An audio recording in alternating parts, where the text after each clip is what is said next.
Bien, buenas noches. Vamos a empezar con la clase, bueno, con el resumen de la clase anterior. Era acerca de sensores capacitivos, ¿no?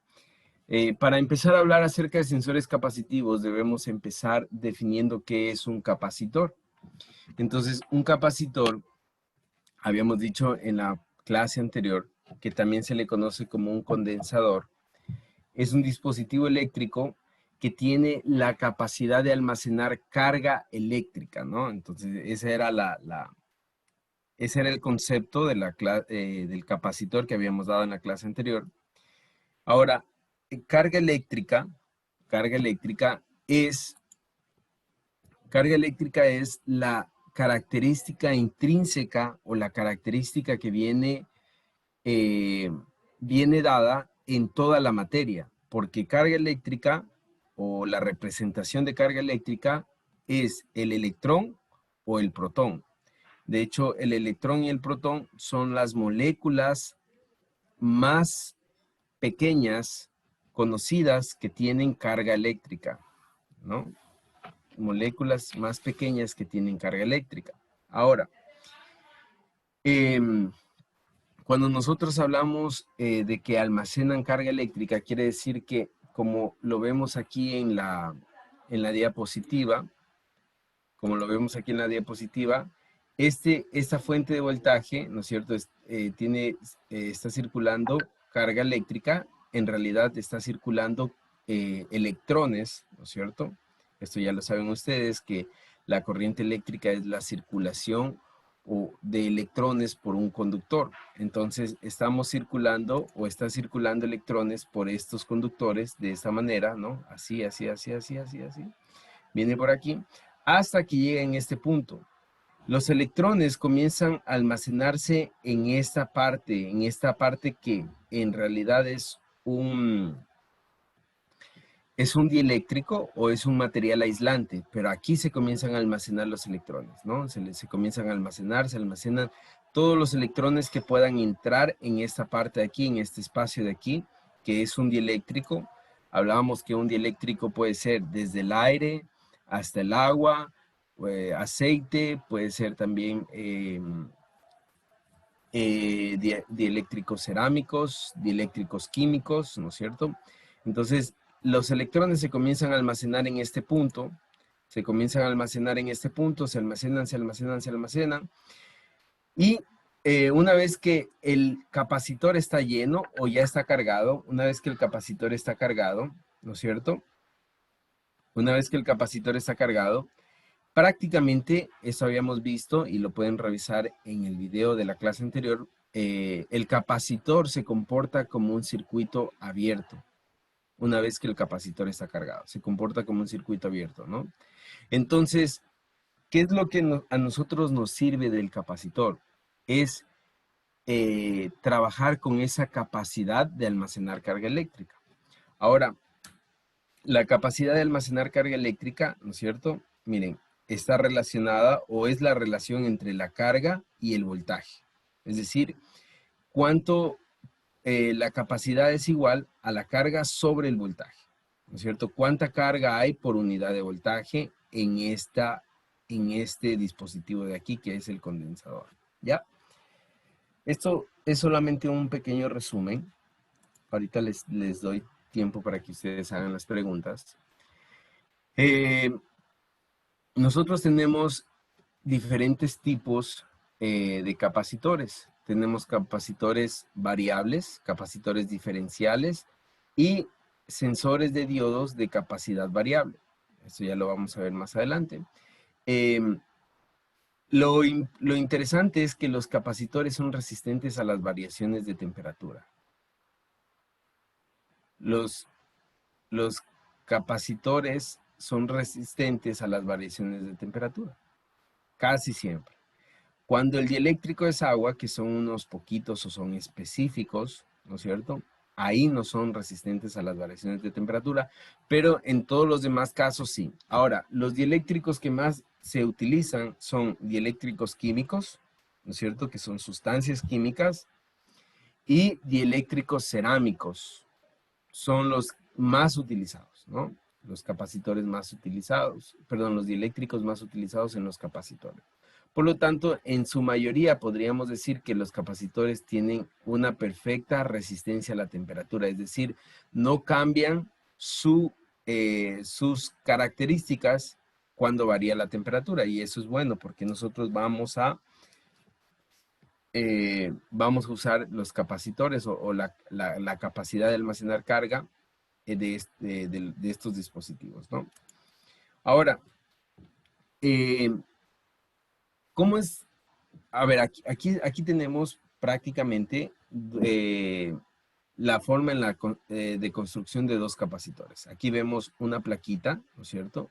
Vemos otra plaquita. Estas dos plaquitas son placas metálicas y en el centro tenemos el material dieléctrico o el material aislante, ¿no? Este es un capacitor normal, ¿no es cierto? Este es un capacitor normal. Ahora, lo que quería hacer énfasis es lo siguiente. La capacidad o la capacitancia de este dispositivo está directamente relacionada al área de las plaquitas. Entonces, cuanto mayor área tengan las plaquitas, mayor va a ser la capacitancia. También está directamente relacionada a la constante dieléctrica del aislante o la permitividad dieléctrica del aislante, es decir, cuán buen aislante es el que yo tengo en este punto de aquí. Mientras mejor aislante yo tenga acá, ¿no es cierto? Mejor se va a comportar mi capacitor. Pero está inversamente relacionada a la distancia. ¿Qué quiere decir inversamente relacionada? Mientras más distancia, menor será mi capacidad. Mientras menos distancia, ¿no es cierto? Mientras más cerquita estén estas dos plaquitas, mayor será mi capacidad, ¿ya? Ahora, este es un capacitor, el siguiente es un capacitor diferencial. ¿Por qué? Porque miren, yo puedo mover esta plaquita de la mitad, ¿no es cierto? Si la plaquita está en la mitad, si esta plaquita que está con el número 3 está en la mitad, las capacitancias 1 y la capacitancia 2 van a ser exactamente iguales, ¿ya? Pero si yo le muevo hacia un lado, ¿no es cierto? Yo ya detecto que hay un movimiento y ese movimiento está, perdón, sí, que hay un movimiento y ese movimiento está en función de X. Entonces, cuando yo mueva X, voy a hacer que mi capacitancia 2 sea diferente a mi capacitancia 1. Entonces, si yo muevo X hacia 1, ¿no es cierto? Si yo muevo X hacia la plaquita 1, mi capacitancia 1 va a crecer, porque la distancia entre estas dos placas va a ser más grande. Y mi capacitancia 2 va a disminuir, porque la distancia va a ser más grande y acá más pequeña, perdón. Aquí va a ser Dije, más pequeña y aquí va a ser esa más... parte que le dijo al revés o... Sí, me equivoqué. En este caso, eh, si es que si es que acerco esta plaquita para acá, la capacitancia 1 va a ser mayor porque la distancia va a ser más pequeña. Si es que acerco esta plaquita hacia acá, la capacitancia 2 va a ser mayor porque la plaquita se está acercando hacia la plaquita 2, ¿no? Entonces, en función de X, va a estar la capacitancia, ¿ya? ¿Qué? Entonces sería que menor distancia, mayor capacitancia. Sí, muy bien. Menor distancia, mayor capacitancia. Eso es inversamente proporcional o inversamente relacionada, ¿ya? Quiere decir que mientras más crece la distancia, decrece la capacitancia. Mientras, lo contrario, ¿no? Mientras decrece la distancia, crece la capacitancia. Eso quiere decir inversamente proporcional. Igual acá. Ahora, aquí, estos son capacitores cilíndricos. Los capacitores cilíndricos tienen su plaquita en la mitad, ¿no es cierto?, en forma de un cilindro, y una plaquita más externa o un cilindro más externo, que es la plaquita 2, la plaquita, la otra plaquita, digamos así, y en la mitad de los dos cilindros el dieléctrico. Entonces aquí, ¿de qué va a depender? Va a depender directamente de, de la forma en la que, estén, de las características, perdón, no de las características de los cilindros. En este caso, miren, mientras más altura, mayor será mi capacitancia, ¿no? Entonces, mientras crece la altura, mientras más alto es el cilindro, mayor capacitancia. Aquí, cuando la separación entre este punto de aquí y la otra plaquita, entre las dos plaquitas, sea mayor, ¿no es cierto? La capacitancia va a ser menor, ¿ya? Va a ser menor. Ahora vamos a ver los materiales dieléctricos. Miren, el dieléctrico del vacío es 1, ¿no es cierto? Ese es el dieléctrico del vacío. Ustedes vieron aquí, este epsilon sub 0 es el dieléctrico del vacío, ¿no? Esa es la constante del dieléctrico en el vacío. Ahora miren, la constante K del dieléctrico del vacío es 1, la constante del aire es 1.00. Esto es como para tener una referencia, lo he puesto como para tener una referencia acerca de cuál es el mejor material dieléctrico o el mejor material aislante. Por ejemplo, el teflón, podríamos decir que es un buen material aislante para pequeñas o bajas corrientes, ¿no? Miren, de ahí tenemos el polietileno, luego tenemos, ya comenzamos a tener sustancias químicas, ¿no es cierto? Vamos a bajarnos hasta acá.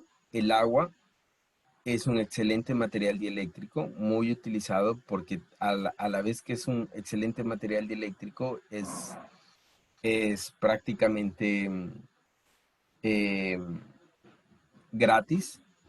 Es prácticamente gratis y es un buen material dieléctrico con la contraparte de que el agua no resiste los cambios de temperatura, ¿no? Y aquí el mejor material dieléctrico, el PMN, es los materiales o las mezclas de materiales cerámicos. Esto es materiales cerámicos. El mejor material dieléctrico. Entonces ustedes van a ver, por ejemplo, aislantes cerámicos, les dicen así, aislantes cerámicos en líneas de transmisión. En líneas de transmisión donde tenemos 230 kV, o sea, 230.000 voltios, o más de 60.000 voltios, incluso en las subestaciones donde tenemos 13.800 voltios, ahí tenemos, siempre vamos a ver como unos platitos, ¿no es cierto? Uno sobre otro, y estos son aislantes cerámicos, ¿ya? 10.000 en relación al aire o al vacío, son excelente aislante. Por eso ustedes van a ver que no sé si ustedes ya han usado capacitores, pero en capacitores ustedes tienen dos tipos de materiales en los capacitores de los que más se venden, ¿no es cierto? Un electrolítico que se dice, o un químico, ¿no es cierto? Y tenemos también un cerámico, ¿verdad? Una pastillita, una lentejita que es como cerámico. Entonces, miren, las pastillitas cerámicas son muy usadas porque en realidad tienen un buen comportamiento dieléctrico. Ahora, la manera en la que nosotros podemos variar la capacidad o la capacitancia de un condensador es la primera poniendo una placa fija y poniendo una placa móvil y variando la placa como muestra la flechita de aquí, la distancia, ¿no? Entonces, la alejamos o la acercamos, pero siempre estas plaquitas permanecen enfrentadas, es decir, miren, el inicio con el inicio y extremos con extremos, ¿no? Pues inicio y fin enfrentadas. La siguiente manera es deslizando la placa móvil, deslizando, pero ya no enfrentándola. Entonces, miren, deslizándole hacia un lado. Y la otra es moviendo el material dieléctrico, ¿no es cierto? Como lo vemos aquí. ¿Cuál es o en función de qué va a estar la variación de la capacitancia? En función aquí de la distancia, acá también en función de la distancia, que movamos la plaquita para acá, y acá también en función de la distancia. Si se dan cuenta que la variable que permanece constante o que se repite en las tres formas de variar los capacitores es la distancia. Si muevo la plaquita así, la distancia. Si muevo la plaquita así, la distancia. Si muevo el dieléctrico, la distancia. Entonces, siempre vamos a tener nosotros la capacitancia inversamente proporcional a la distancia. Entonces, ¿por qué he puesto estas fórmulas? No para que se asusten, sino para que ustedes se den cuenta que siempre va a ser una constante que si variamos la distancia, va a variar la capacidad de nuestro condensador. Muy bien, Mauro Casanova levantó la mano. Adelante, Mauro. Dije, una pregunta. Usted dice que en la parte de la fórmula de la placa está verticales, ¿no? Dice que está variada por la distancia, pero en referente a las otras imágenes, ahí sí está la de distancia, pero en esta está por una X. ¿A qué se refiere eso? La distancia X. La distancia de separación X.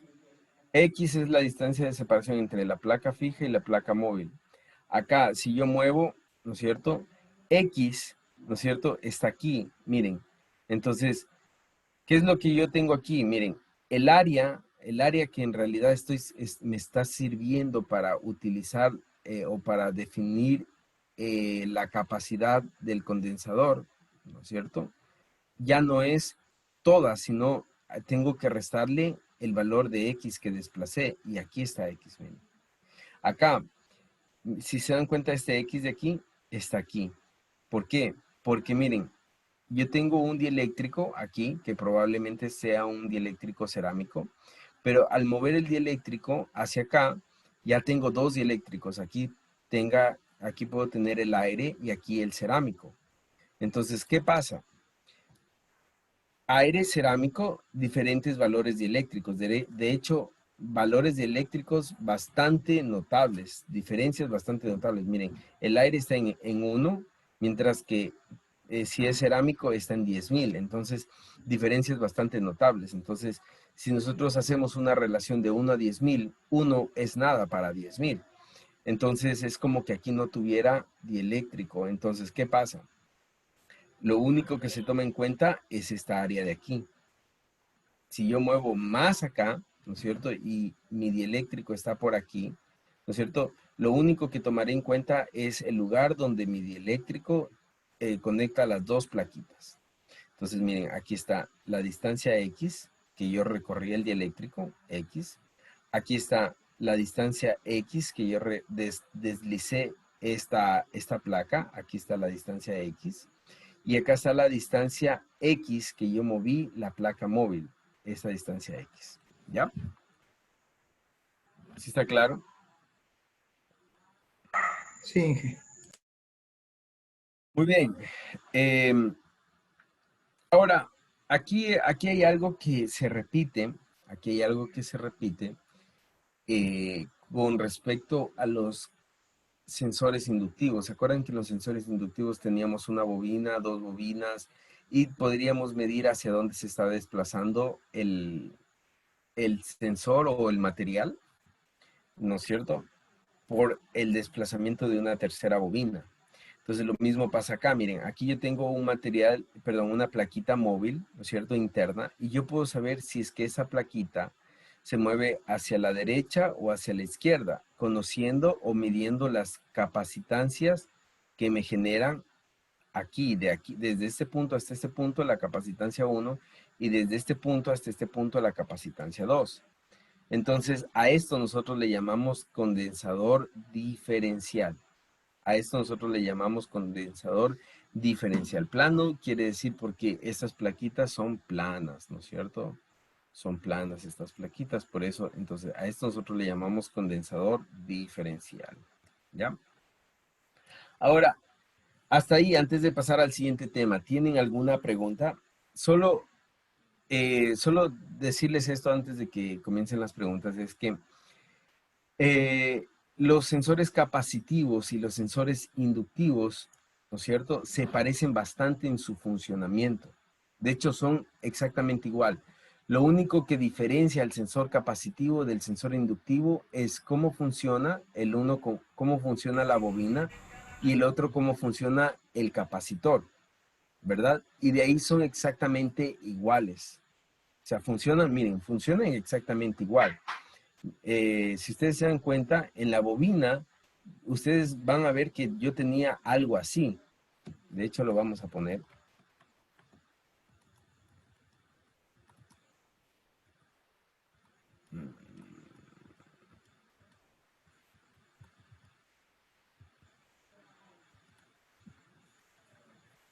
Bueno, aquí.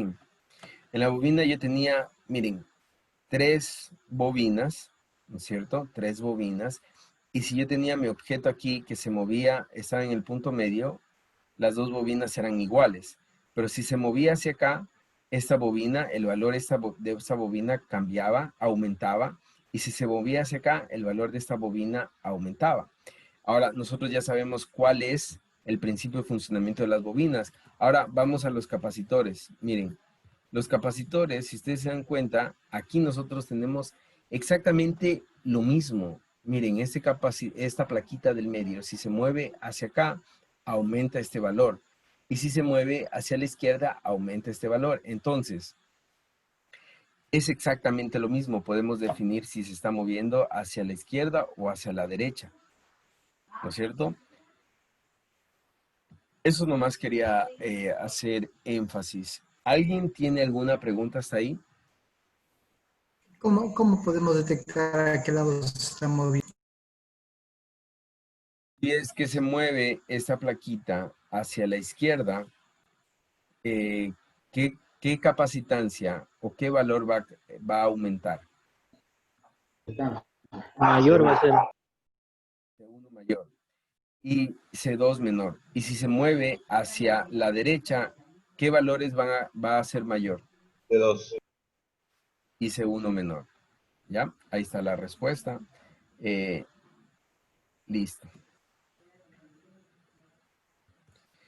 Bien, ¿alguna otra pregunta antes de pasar?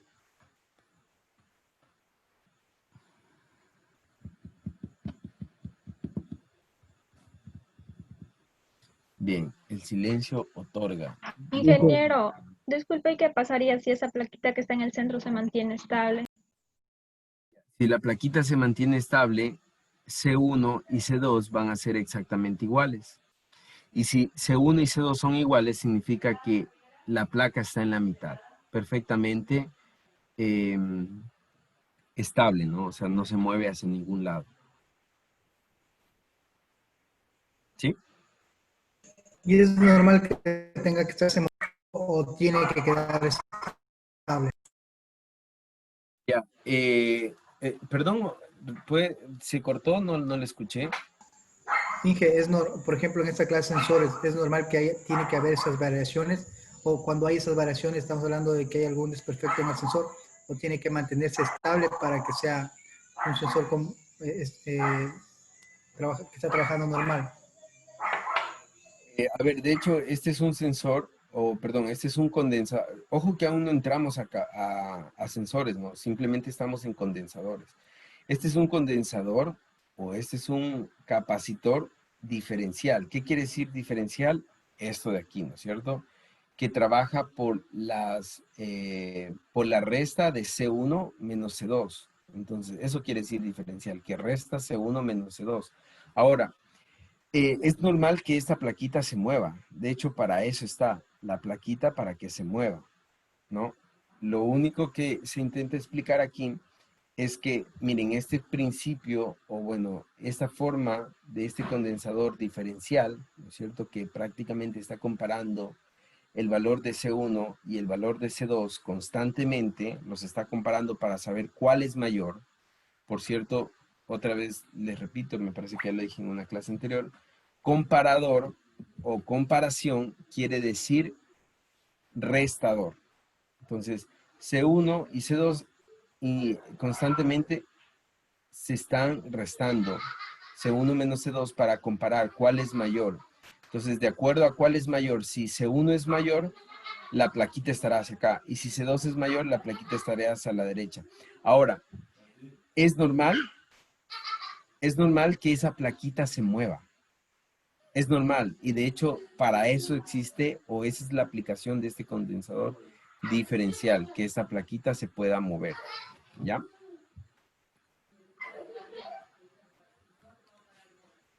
Bien, vamos a ver ahora sí el acondicionamiento de Pero el los... otro gráfico no me queda tan claro.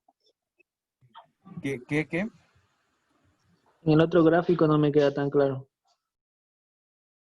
¿Cuál otro? ¿Este de aquí o cuál? En el gráfico que estaba explicando, el de abajo. Ah, ya. Esto de aquí, estos capacitores, ¿no es cierto? ¿Cómo están construidos realmente? Están construidos así. O sea, esa es la forma, o este es el esquema en el que nosotros vamos a ver, pero realmente están construidos así. Entonces yo puedo mover esta plaquita, que es la que se va a mover, la puedo mover directamente todo hacia acá y puedo llegar a C1 máximo, o puedo mover todo hacia acá y va a llegar a C1, a C2 máximo. Entonces, en esquema se puede ver así, pero en construcción es mejor ponerlo así, ¿no? Porque Dije, pero entonces usted trata de decir que es lo mismo, ¿no? Que el uno es un esquema y el otro ya es, ya es como quien dice ya el capacitor en sí, cómo está construido, también ¿verdad? recuerden esas dos formas de variar, ¿no? La una es deslizando y la otra es moviendo esta plaquita. Entonces, también puede ser, no estoy seguro de eso, pero puede ser las dos maneras de variar la capacitancia. Entonces, miren, esta puede ser la primera manera, ¿no es cierto? Si se dan cuenta, la primera manera de mover una placa totalmente enfrentada, es decir, que sus extremos coincidan. Y la otra, la de aquí abajo, es la forma de mover, de deslizar en cambio una placa, como la que está aquí. Si se dan cuenta, es la segunda opción. Entonces, tranquilamente pueden ser también dos construcciones diferentes de dos capacitores. Dije una De pregunta, hecho, ¿no? eso es más, perdón. De hecho, perdón, esa es la respuesta, ¿no? No son construcciones o son técnicas diferentes de mover o de variar el condensador, el valor del condensador. Miren, la primera, la que expliqué, esta de aquí, utiliza esta técnica, y la segunda, esta de acá, utiliza esta técnica de aquí. Una consulta, Inge. Dígame. Eh, sobre el condensador, el capacitor, la placa que se encuentra en el medio que dice que se desplaza o se desliza hacia al costado, ¿esa lámina es aislante de metal o es lámina de plástico? Perdón, ¿puede repetir la pregunta, por favor?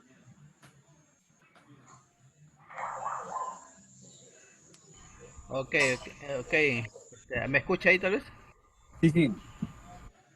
Ya, le estaba hablando sobre el condensador que está explicando, el capacitor que es el mismo, ¿no? Sobre el desplazamiento de la lámina que se encuentra en el centro, que tiene, ajá, ese mismo, sí, esa lámina es una lámina aislante o es una lámina de metal, el cual se desplaza. Ya, estas plaquitas, estas placas de aquí, todas las placas que son las que vemos nosotros aquí, todas estas placas de aquí, todas estas placas, deben ser metálicas y deben ser conductoras eléctricas.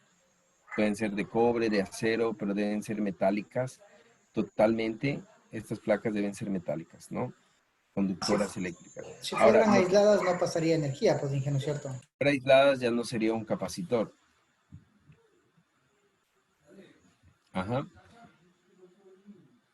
Bien, yo les tengo una pregunta, ya que ustedes saben, ustedes ya saben cuál es el principio de funcionamiento del capacitor. Les voy a preguntar, ¿por qué en las líneas de transmisión hace falta alzarlas muchísimo más? ¿Por qué en las líneas de transmisión hace falta separar o levantar las líneas? ¿Sí han visto que las líneas de transmisión son sumamente altas? Son altas las líneas de transmisión, ¿no? Si ustedes han viajado de aquí a Quito, van a darse cuenta que, o pongan atención a que las líneas de transmisión que se ven desde, ¿cómo se llama esta estación? Desde, ¿alguien me ayuda? La estación de... Coca-Cola Sinclair o la subestación de Chuchufindi. No, la de Coca-Cola Sinclair, pero más adelante hay una estación de Petro ahí, y justo ahí hay es una obra de retención. Desde ahí en adelante se logra ver las líneas de transmisión, que van casi siempre desde la carretera se logra ver las líneas de transmisión. ¿Por qué? Las que están en la montaña. Son líneas de máxima potencia. Porque esas líneas de transmisión necesitan estar sumamente altas. Porque esas líneas necesitan estar separadas del suelo, es decir, altas. Porque la Tierra tiene negativo. Muy bien. Excelente respuesta. Para no hacer tierra, literalmente. No, porque si estuvieran más cerca, ¿no es cierto? Yo estuviera conectando aquí mi voltaje, bueno, vamos a coger esta de aquí. Aquí estuviera conectando mi voltaje y la Tierra estuviera haciendo la parte negativa. Entonces, y el aire es un perfecto dieléctrico. Entonces, ¿qué se produce? Un efecto capacitivo en las líneas de transmisión. Entonces, por eso es que las líneas de transmisión, para evitar este efecto capacitivo, para evitar que se almacene carga en ese espacio de aire, las suben muchísimo más. Entonces, al momento de separar estas dos, digamos, el cable que va aquí y la tierra, al momento de separar, la capacidad disminuye. Entonces, lo que se quiere es que la capacidad sea igual a cero, ¿no? Entonces, se separa bastante, se alza bastante de manera que no haya ese efecto capacitivo. Inge, ¿y más o menos a qué altura está ubicado esos cables? No tengo idea. No, ahí sí no sé a qué distancia, pero es una distancia calculada, ¿no? Mientras mayor voltaje, mayor distancia debe tener la torre. Mientras menor voltaje. Por eso, ustedes ven aquí las líneas de distribución, en realidad son bajas, ¿no? ¿Cuánto tiene un poste? ¿O cuánto está la línea de distribución? 4 La línea de metros, 5 metros. No, los postes son de 9 metros, Inge, los postes. Los de ¿De media. qué distancia están los cables? Bueno, la distribución estaba a 9 metros, ¿no? Y de ahí, esos de ahí tienen a 13.8, 13.800K tienen los cables. Entonces, miren, 9.8, que igual es alto, pero de ahí los que vienen más, los que ya son, digamos así, igual 13.8 es baja tensión. O es media tensión es 13.8. Media tensión es. Ya, los que son de baja tensión, en cambio ya tienen una distancia menor, ¿no? Entonces es por eso. Mientras menos voltaje, la distancia puede ser menor. Mientras más voltaje, la distancia sí tiene que ser mayor para evitar un efecto capacitivo, ¿ya? La altura sería, ¿no? La altura, exactamente. En este caso, la altura. Bien, vamos a seguir. Sensores capacitivos y los circuitos de acondicionamiento. Esto es bastante fácil porque los sensores capacitivos utilizan lo que nosotros ya conocemos como,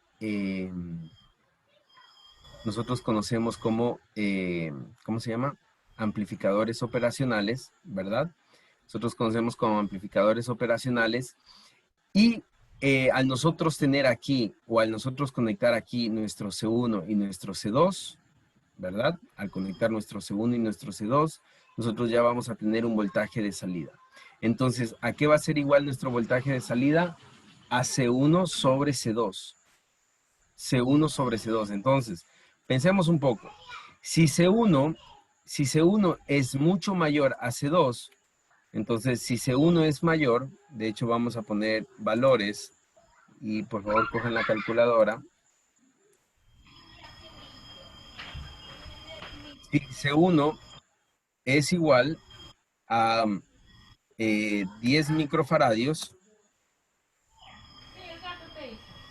10 microfaradios, y C2 es igual a 0.1 microfaradios,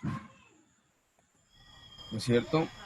Y esto por el voltaje de entrada, que digamos que el voltaje de entrada es, después de pasar por un proceso de transformación, es de 30 voltios a C. ¿Cuánto es mi voltaje de salida? 3.000. Mucho ojo que... ¿Cuánto? 3.000. 3.000. Aquí lo hice exagerado para que ustedes se den cuenta. Mucho ojo que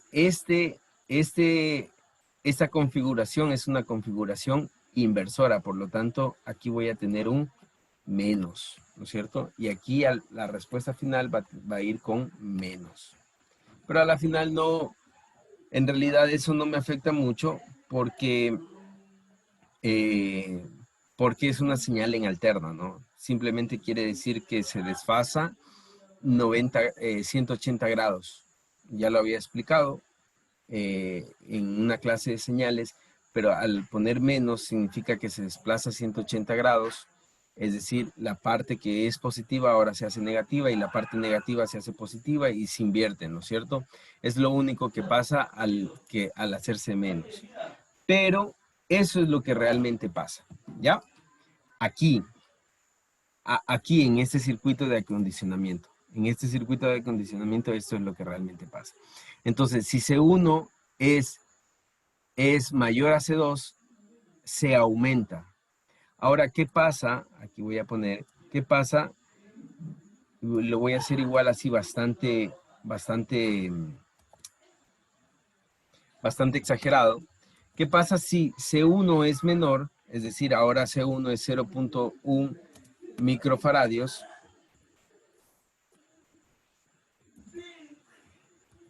Y C2 es igual a 10 microfaradios. Y esto por 30, que es el voltaje. ¿A cuánto es igual el voltaje? Menos 0.3. Menos 0.3. ¿Ya? Entonces, aquí, ¿qué pasa? Si C1 es mayor, entonces el voltaje se multiplica. Y si C1 es menor, el voltaje se divide. ¿Ya? Eso es lo que realmente pasa. ¿Sí estamos claros? Sí. Entonces, ese circuito de acondicionamiento es un poco más fácil. Es un poco más fácil que el circuito de acondicionamiento de un sensor inductivo, ¿no? Este es un poco más fácil que un sensor inductivo, porque miren, con este simple acondicionamiento yo ya puedo tener un voltaje, yo ya puedo tener esta variación de capacitores en voltaje. Entonces, mientras yo varíe este capacitor, va a variar mi voltaje. Mientras yo varíe estos dos valores, van a variar el voltaje, los voltajes de aquí, ¿ya? Ahora voy a explicar esto. Y esto tiene que ver mucho, con, bueno, aquí se pone un transformador. Este transformador ustedes ya conocerán que en realidad lo que se hace es que si yo tengo un valor muy grande aquí, como digamos 110 voltios, 120 voltios, lo quiero bajar a un valor que yo lo pueda trabajar, De 12. que puede ser 20 voltios, 30 voltios, ¿verdad? Entonces lo que hago aquí es un divisor de voltaje. Como estoy en alterna, los capacitores, al igual que los inductores, trabajan en alterna. Entonces hago un un divisor de voltaje en alterna, ¿no es cierto? Y a ese divisor de voltaje, ¿qué le estoy haciendo aquí? Le estoy multiplicando por un inversor. Entonces, para darle que un poquito más de nivel. Digamos que si aquí el divisor de voltaje es muy bajo y me sale, voy a poner un ejemplo, ¿no? 1 voltio en AC es muy bajo, para hacer en AC es muy bajo. Acá yo puedo multiplicarlo eso por 10. Entonces aquí a mi salida yo ya tengo 10 voltios en AC. Pero si yo varío estos valores, ese voltaje va a variar acá, ¿ya? Entonces, cualquiera de los dos se puede usar directamente. ¿Tienen alguna pregunta?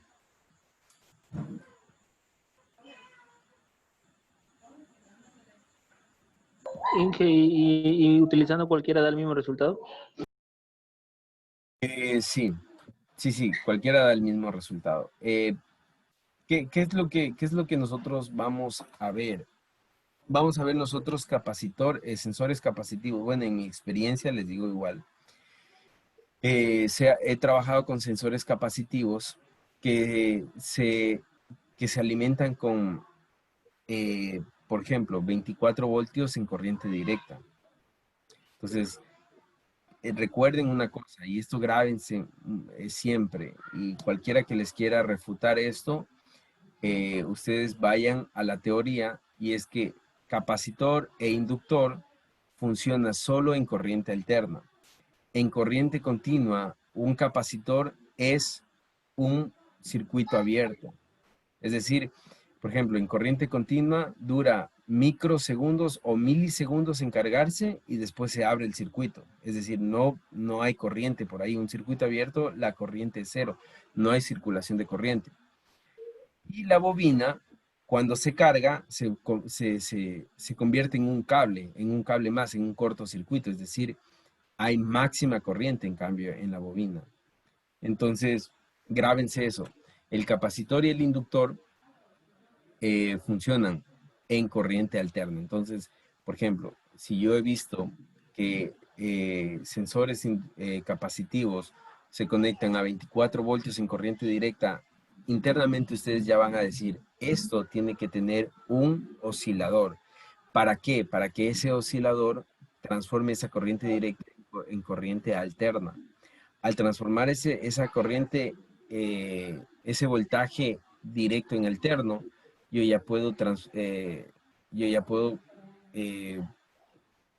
usar este circuito, ¿no? Entonces aquí viene ya el voltaje de mi oscilador, ¿no es cierto? Que ya es un voltaje en alterna, que puede ser, si es 24 voltios DC en corriente directa, el oscilador me puede botar 20 voltios. Estoy poniendo un ejemplo, ¿no? Un poquito más abajo de 24, 20 voltios AC. 20 voltios AC. Entonces, ya aquí yo tengo 20 voltios AC. Entonces, aquí, ¿no es cierto? 30 está bien dimensionado, ¿no? Puede ser que tenga 30, puede ser que tenga 20 voltios. Entonces, ustedes ya saben que las variaciones de voltaje van a estar desde más o menos 0 voltios hasta 20 voltios en corriente alterna. Y obviamente después de que se ve esto, de que se lee esto, ¿no es cierto? Que esto está en corriente alterna, otra vez tengo que transformar a corriente continua. Entonces aquí hay algo que es muy válido, y es que estos sensores, ¿no es cierto? Una vez que ya hemos visto estos sensores, al tener que transformarse de corriente alterna a corriente continua, perdón, de corriente continua a corriente alterna y otra vez de alterna a continua, estos sensores nos sirven para detectar presencia, más que detectar presencia, más que detectar proximidad, ¿ya? Porque la electrónica es compleja. Entonces, miren, antes de esta fuente, yo tengo una transformación de corriente directa a corriente alterna. Y después de corriente alterna, ¿no es cierto? Que ya me sale acá, tengo que transformar a corriente directa. Entonces, yo puedo decir, no, o sea, ¿para qué hacer toda esa transformación? Mejor hago solo un detector de presencia y ya no tengo que hacer todo el proceso de otra vez transformar a corriente directa, sino que aquí puedo poner un diodo rectificador, ¿no es cierto?, de media onda. Y si ya tengo, por ejemplo, ustedes saben que ¿ya vieron rectificadores? ¿Ya vieron circuitos rectificadores de media onda y onda completa en electrónica? Sí, ya estábamos bien. Ya miramos.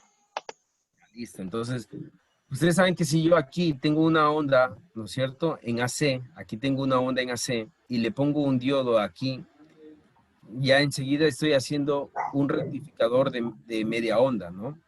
Entonces, al hacer un rectificador de media onda, miren lo que es, al hacer un rectificador de media onda, yo ya tengo una componente en DC. Entonces es bastante fácil, porque miren, si yo tengo aquí, digamos, voy a poner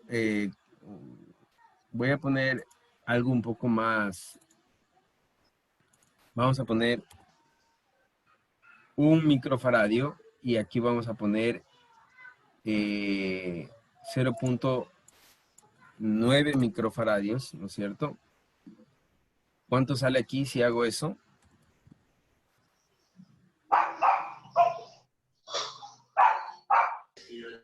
Menos 33.33. Vamos a hacerlo con 20 voltios, entonces me saldría, ¿cuánto? 22.22.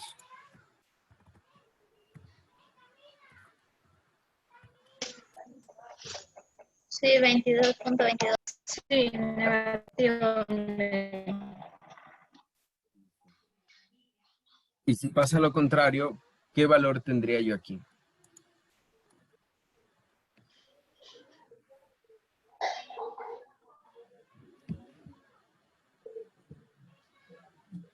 ¿Están ahí? ¿Qué valor? 27. ¿Cuánto? 27. Menos No, 18, menos 18. pero, Ah, no, perdón, ¿por 30 mismo o qué? ¿O por 20? por 20. 27. Ah, por 30 va a ser 27. Menos 18. Menos 18. Menos 18 sale. Entonces, miren, ¿qué es lo que yo puedo hacer? Poner un rectificador de media onda, ¿no es cierto? Poner un rectificador de media onda. Y lo único que puedo hacer es decir, a ver, si llega hasta este punto, hasta 22.22, ¿no es cierto? Detecta, hay presencia de un objeto, ¿no es cierto? Tomo este valor de aquí. Entonces, ustedes saben que el rectificador de media onda ya me da un voltaje en corriente directa o un voltaje medio, ¿verdad? ¿Me hago entender?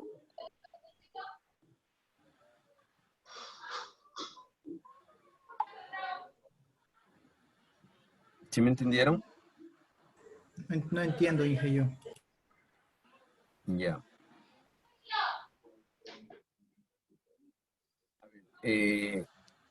Lo que les decía rápidamente aquí es que si en mi experiencia yo veo que o he visto que estos sensores capacitivos se alimentan con voltaje directo, ¿ya? Con voltaje directo. Entonces, cuando hablo de alimentación de voltaje directo, he visto sensores capacitivos que se alimentan con 9 voltios, con 12 voltios, hasta con 24 voltios. Entonces, si yo tengo 24 voltios DC en corriente directa, este sensor capacitivo no va a funcionar en corriente directa. Tengo que transformar esa corriente directa a corriente alterna. Miren, ahí ya tengo una transformación de corriente directa a corriente alterna. Ahora, una vez que hago esto y ya tengo este acondicionamiento de este circuito de acondicionamiento, tengo que otra vez transformar, ¿no es cierto?, este voltaje en corriente directa para que ese voltaje me pueda ser leído por mi sistema de Arduino, por un PLC, por cualquier controlador que yo esté trabajando. Entonces, para no hacer otra vez esta transformación a corriente directa, yo puedo hacer un rectificador de media onda en este punto. ¿Para qué? Entonces, con ese rectificador de media onda, yo ya tengo directamente una componente en DC. ¿Sí o no? O tengo un voltaje medio. Oiga, Inge, y de pronto usted nos podría ilustrar, aparte de esa imagen, ilustrarnos con otra imagen o un video, de en dónde podríamos encontrar esta clase de sensores capacitivos. Ah, no, pero bueno, aún tengo que terminar con con esto y de ahí les digo de ahí les digo la aplicación, ¿ya? Solo me interesa que ustedes me entiendan qué es lo que estoy diciendo. Entonces, vamos a ver.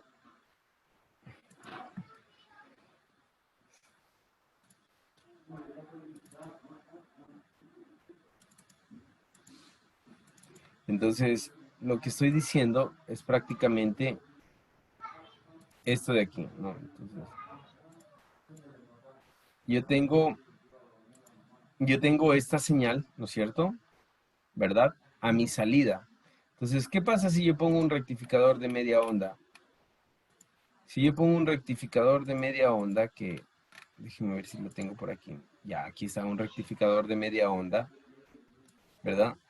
Yo pongo un rectificador de media onda. Miren, yo voy a tener una componente en AC, como lo ven aquí, ¿no es cierto? Voy a tener una componente en AC, pero también voy a tener una componente en DC, como la ven aquí. Una componente en DC. Entonces, si yo tengo una componente en DC, ya tengo un voltaje en DC, es decir, no me hace falta hacer otra vez todo un conversor, sino simplemente poner un diodo y medir la componente en DC, ¿ya? Eso es lo que les quería decir. Entonces, vamos a continuar. En finales de cuentas, este es el circuito de acondicionamiento de un sensor capacitivo, ¿no es cierto? Así se acondiciona un sensor capacitivo, cualquiera de los dos funciona. El sensor capacitivo puede también, alimentarse con, digamos, con 110 voltios en AC. Puede tener una alimentación de 110 voltios en AC. En ese caso, si utiliza un 110 voltios en AC, internamente va a tener un transformador que baje esos 110 voltios a unos 30, a unos 20 voltios en AC o a un valor que sea manejable. Entonces, ¿qué es lo que yo voy a tener aquí? Ya voy a tener menos voltaje de lo que tenía acá. Entonces, puedo tener cualquiera de los dos tipos de alimentación. Puedo tener alimentación en AC o alimentación en DC, ¿ya? Bien. ¿Hasta ahí tienen alguna pregunta?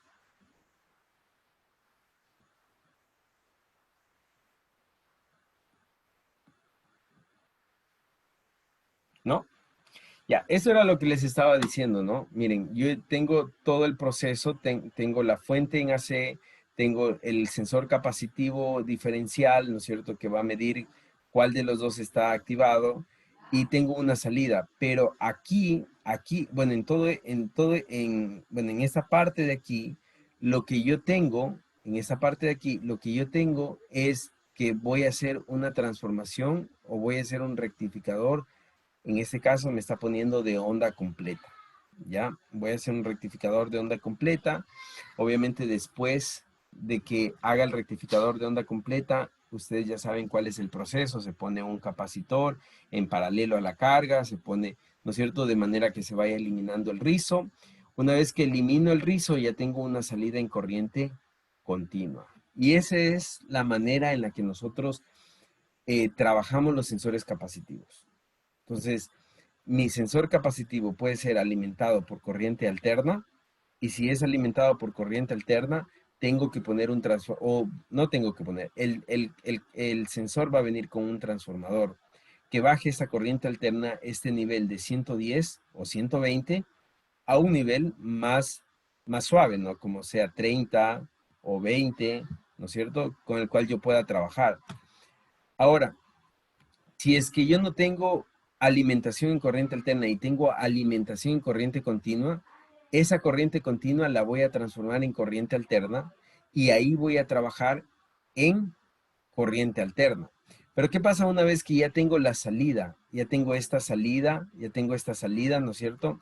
Para hacer una salida leíble o una salida que mi Arduino pueda leer, yo tengo que transformar a corriente continua. Entonces, para transformar a corriente continua, como les decía, pongo diodos, o un diodo, o dos diodos, o cuatro diodos, ¿no es cierto?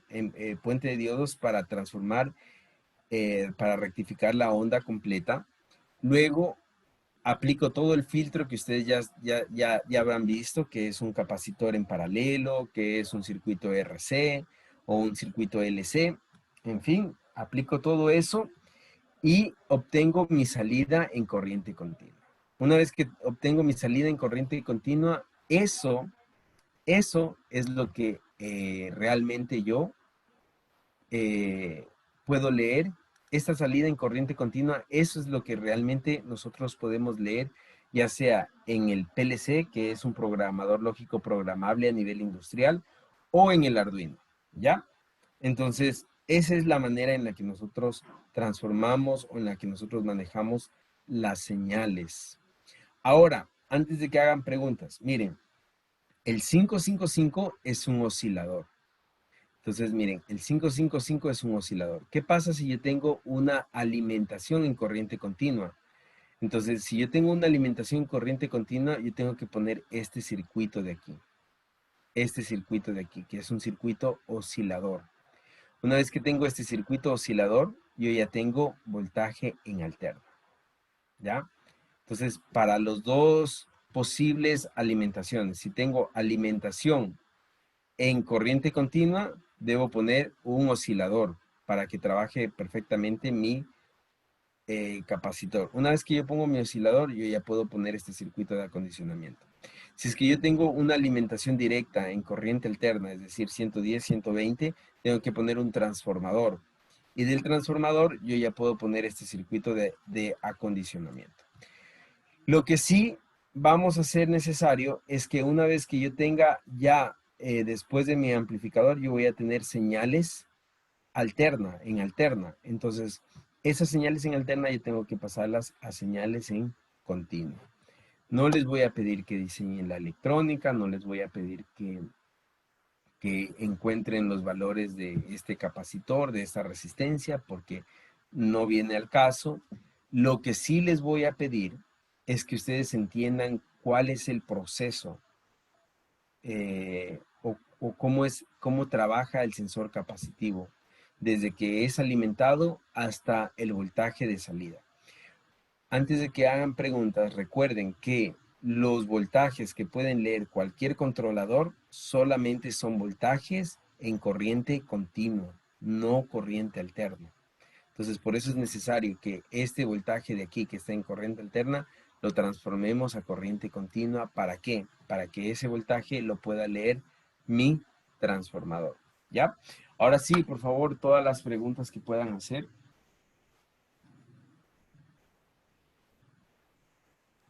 Dije Dije una el pregunta. 555, dijo que era un oscilador, diga. Es un oscilador el 555. ¿Para qué más se utiliza? Porque por eso también se utiliza para controlar los PWM. Ya, el PWM, internamente el Arduino tiene un 555, por ahí ustedes lo van a ver bien chiquitito en realidad, pero también ustedes lo pueden comprar al 555 y en ciertos circuitos que van a ver, bueno, en sistemas digitales, que es una materia de tercero, ustedes van a ver que ustedes van a utilizar mucho el 555 porque el 555 se le conoce como reloj digital. Entonces el reloj digital en realidad es una señal cuadrada. El reloj digital en realidad es una señal cuadrada. El reloj digital en realidad se ve así. Así se ve el reloj digital, miren, así.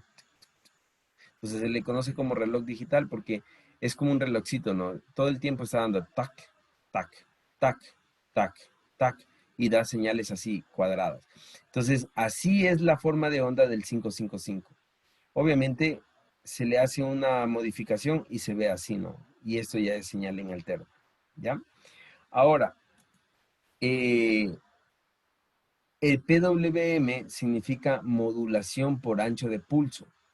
Entonces, cuando ustedes utilizan PWM es para poder controlar la velocidad de un motor en DC. Pero pónganse a pensar un poquito. Si el motor dice que se alimenta con 5 voltios, ¿no es cierto? 5 voltios en DC, ¿verdad? Yo no puedo decir si le alimento con 2 voltios, va a girar menos rápido. Y si le alimento con 3 voltios, va a comenzar a girar más rápido. Con 4 voltios va a comenzar a girar más rápido. ¿Por qué? Porque dañaría el motor. Si el fabricante me dice que la alimentación óptima es 5 voltios. Entonces, ¿cómo yo genero o cómo yo controlo el motor?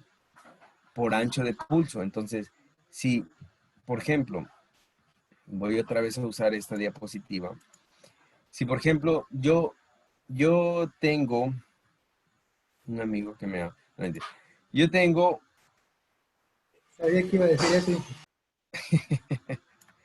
Si yo tengo una línea que es voltaje directo así, ¿no es cierto? Si yo tengo una línea que es voltaje directo así, ¿ya? El motor va a girar a mi máxima velocidad.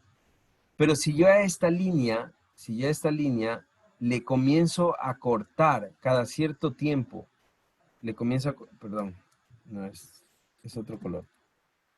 Le comienzo a cortar cada cierto tiempo, le comienzo a cortar ahí, le comienzo a cortar ahí, le comienzo a cortar ahí. Entonces le comienzo a dar solo pulsos, ¿no es cierto? Obviamente esos pulsos son muy rápidos, que nadie los va a detectar, solo el motor los va a detectar y va a disminuir la velocidad. Entonces, si yo comienzo a hacer más ancho los pulsos de vacío, el motor va a comenzar ¿a qué? A ir más lento. Entonces, eso significa PWM, modulación por ancho de pulso. Es la única forma en que yo puedo modificar la velocidad de un motor en corriente directa. No puedo modificar la velocidad de un motor bajando el voltaje, diciendo, voy a poner en 1 voltio y el motor va a girar perfecto.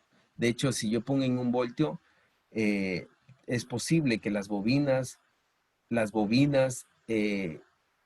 no generen el campo magnético adecuado, pero sí se comiencen a recalentar y lo termine dañando al motor.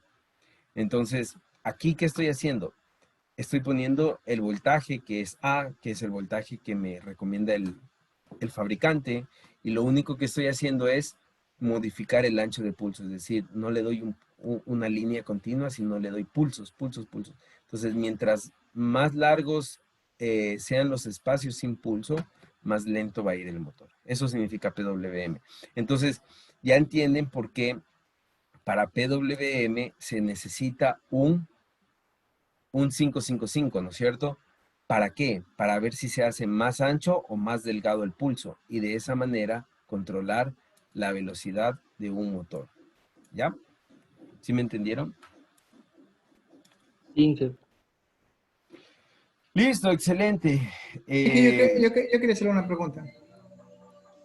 Por ejemplo, para trabajar con un PLC, primero para poder activar el PLC, primero entra la corriente alterna, ¿verdad? Y dentro del PLC eso después se transforma a corriente continua. A ver, un PLC, de hecho, no todos tienen corriente alterna. Verán, los logos nuevos, esos se conectan, bueno, para los que no han visto los logos, los PLC logos, ¿no es cierto? Son los PLC más básicos de Siemens. Siemens es una marca de automatización. Entonces, los logos, los nuevos logos se conectan a 120 voltios AC. E internamente, ellos hacen una transformación de voltaje AC a voltaje en corriente directa. Los logos. ¿Ya? Ahora, los logos se les conoce como PLCs relés, porque lo único, bueno, no lo único. Tú puedes programar en los logos, pero... Préstame mi celular un ratito. más interesante en los logos es que tienen todas salidas relés. Entonces, es muy útil el logo para pequeñas programaciones. Ahora, los PLCs más, digamos así, más potentes o más caros, esos PLCs no se alimentan con 120 voltios AC. Estos PLCs se alimentan con, a través de una fuente de transformación. Y mucho ojo con lo que les voy a decir. La fuente de transformación a veces es igual de cara, que el PLC. Entonces, por ejemplo, unos estudiantes tesistas, del cual soy tutor, están haciendo una tesis con PLCs y el PLC les costó como $300 y la tesis les costó casi $200. Perdón, la fuente les costó casi $200. Entonces, imagínense que la fuente a veces cuesta hasta el mismo precio que un PLC, que el mismo PLC, ¿no? Entonces, el PLC trabaja con corriente directa, mucho ojo con corriente directa. Los PLCs que se conecten a corriente alterna, a la final terminarán siendo o terminarán haciendo la transformación de corriente directa, los PLCs que se conecten con corriente alterna, a la final terminarán haciendo un rectificador para corriente directa, ¿ya? Inge, ¿será que de pronto usted me puede permitir compartirle una imagen y de pronto ahí me puede explicar algo de lo que le quiero preguntar?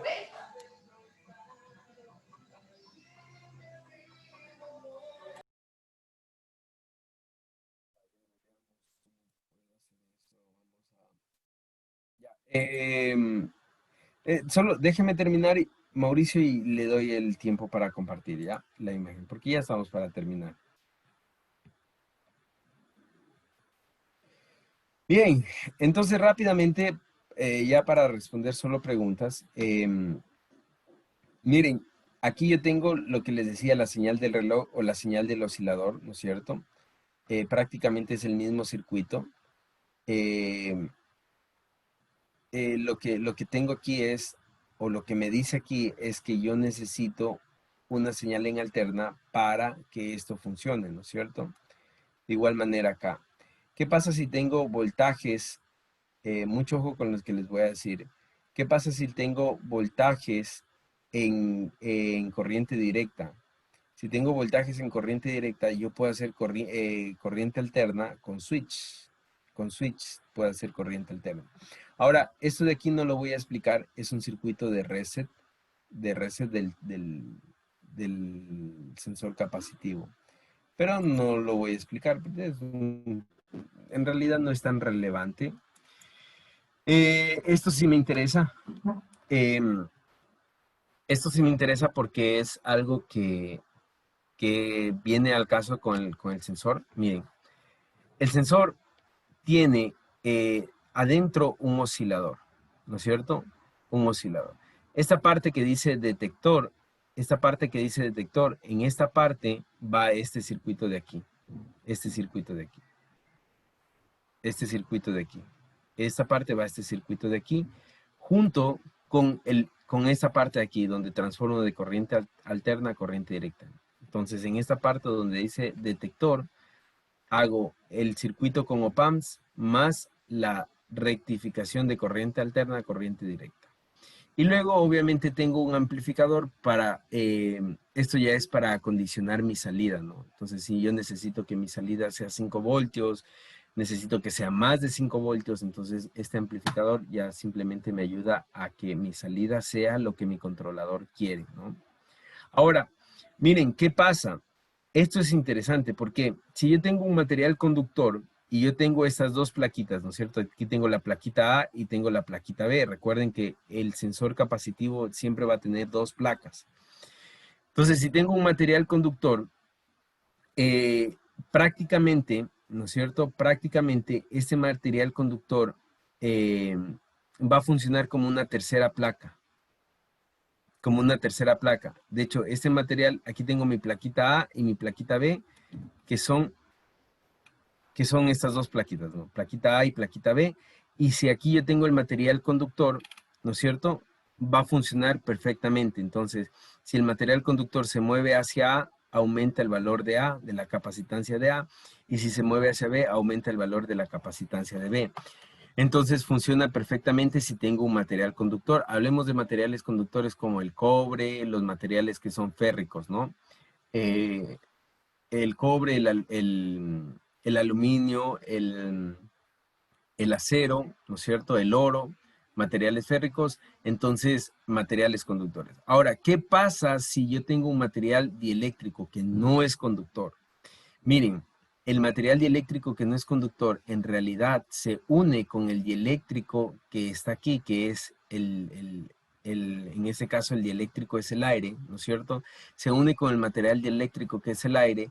Y recuerden una cosa, si yo aumento mi dieléctrico entre las dos plaquitas, si aumento mi dieléctrico entre las dos plaquitas, como está aquí, ¿no es cierto? Si yo muevo el dieléctrico, también estoy variando la capacitancia. Entonces, ¿qué es lo que me quiere decir aquí? Que el capacitor, el sensor capacitivo detecta tanto materiales conductores, férricos, metálicos, como materiales no conductores, dieléctricos, como plástico, vidrio, agua, como todos los materiales dieléctricos o no conductores. Entonces, esa es la diferencia principal entre un sensor capacitivo y un sensor inductivo. El sensor inductivo solo me va a detectar materiales férricos en su mayoría. El sensor capacitivo me detecta todo tipo de material que esté al frente. El sensor capacitivo se utiliza como un sensor de presencia. ¿Por qué? Porque yo acerco un material dieléctrico, lo detecta. Yo acerco un material conductor, lo detecta. Entonces, puedo acercar cualquier tipo de material y lo va a detectar. Esa es la principal diferencia, ¿ya? Ahora, aquí esto ya no los voy a explicar, pero esa es la forma en la que los capacitores o en la que los sensores capacitivos están conformados, ¿no es cierto? Tenemos capacitores de silicio y hasta ahí vamos a quedar, ¿ya? Listo. ¿Está claro? Sí, jefe. Ahora sí, queridos estudiantes, estimados estudiantes, ahora sí, todas las preguntas que quieran, ahora sí pueden compartir todas las imágenes, las preguntas las dudas que ustedes tengan, las pueden compartir en este momento, ¿ya?